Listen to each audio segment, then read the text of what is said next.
Mr. President, we have heard a lot about international law from the world's worst violators of international law. It's time to challenge the perpetrators. And so we ask Qatar, if you don't want targeted bombings against terrorists in your capital, why do you harbor terrorists in your capital? Terrorists who are still holding hostages, torturing them, and rejecting peace deals. Why did you host Hania, Mashal, and Al-Khaya in luxury hotels from where they planned their terror? Why did you back Hamas's Gaza coup in 2007? Why have you funneled billions since then, fueling their terror machine, empowering their 5 wars against Israel?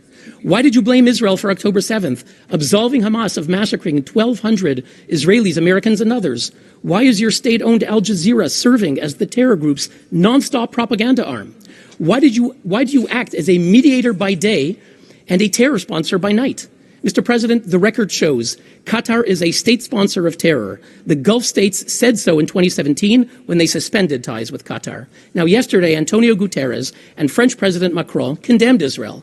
But when the U.S. killed bin Laden in Pakistan, the UN chief at the time celebrated that, quote, justice has been done to such a mastermind of international terrorism. France called it a victory for all democracies. We ask both. How is this different? Mr. President, we take the floor today to respond to certain delegations that have made remarks regarding India. We are compelled, once again, to address provocations from a country whose own leadership recently likened it to a dump truck, perhaps an inadvertently apt metaphor for a state that continues to deposit recycled falsehoods and stale propaganda before this distinguished council. Pakistan's systematic abuse of this forum, coupled with its routine manipulation of the OIC as its mouthpiece, has become a familiar pattern. Its pathological fixation on India appears to provide it with existential validation. Yet, we must respond, lest we forget. Lest we forget the carnage of Pahalgam, where Pakistan-sponsored terrorists turned a meadow of joy into a killing field in April this year.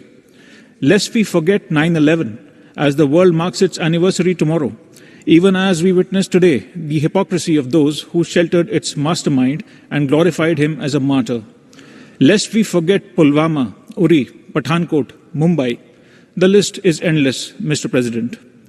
Yet Pakistan demonstrates the audacity to take the floor today, feigning moral outrage while continuing to finance and shelter the very networks that threaten global security. The international community recognizes this charade for what it is. The world will not forget. India will not forget. Our measured and proportionate response to the Pahalgam attack made that sufficiently clear. We need no lessons from a terror sponsor, no sermons from a persecutor of minorities, no advice from a state that has squandered its own credibility. Mr. President, India will continue to protect its citizens with unwavering resolve. We will defend our sovereignty without compromise. And we will continue to expose time and again the elaborate deception of a failed state whose survival depends upon trafficking in terror and tragedy. Mr. President, we would also like to respond to the surprising, shallow and ill-informed remarks made by Switzerland, a close friend and partner.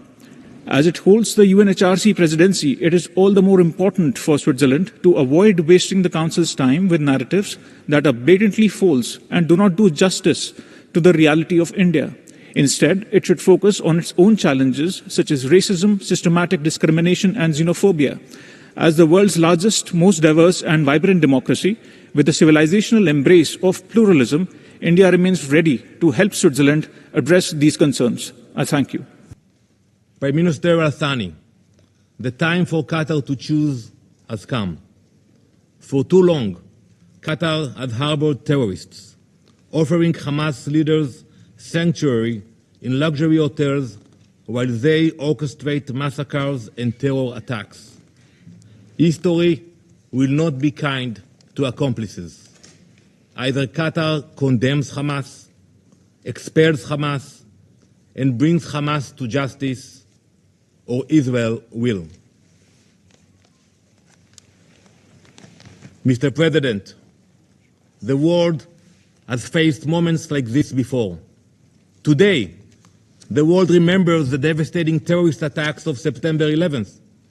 That tragic day, like October 7th for Israel, was a day of fire and blood. In the aftermath of 9/11, the countries that uphold freedom, equality, and democracy in this council stood shoulder to shoulder. 2 weeks later, this Council adopted Resolution 1373.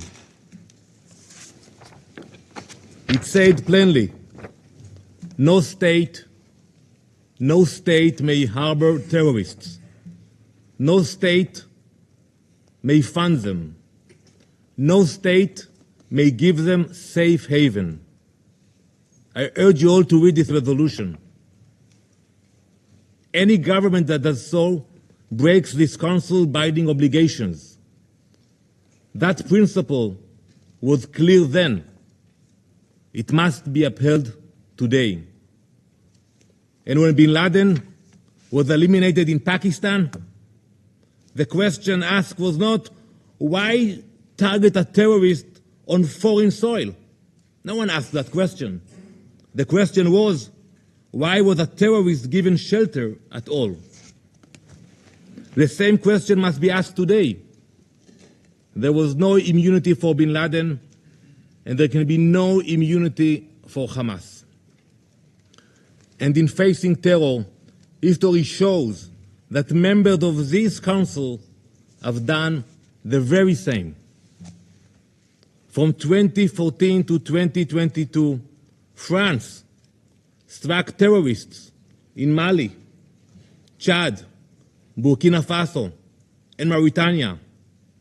In 2014 and 2015, the United Kingdom carried out airstrikes in Iraq and Syria against ISIS. So I ask, if these actions were justified then, why is Israel singled out now? Why are claims concerning sovereignty invoked only against Israel and ignored when others act to defend themselves? Is Israeli blood worthless? The question to ask is not why Israel targets the mastermind of terror, but why they are sheltered abroad, while hostages starve in captivity and Gazans are left to suffer. Israel's fight is not only Israel's. It is a fight of all who believe in democracy against those who worship death and violence, light against darkness, civilization against barbarism, justice against terror. We will continue until the hostages are free, until our people are safe, and until terror can no longer find sanctuary in any corner of the world.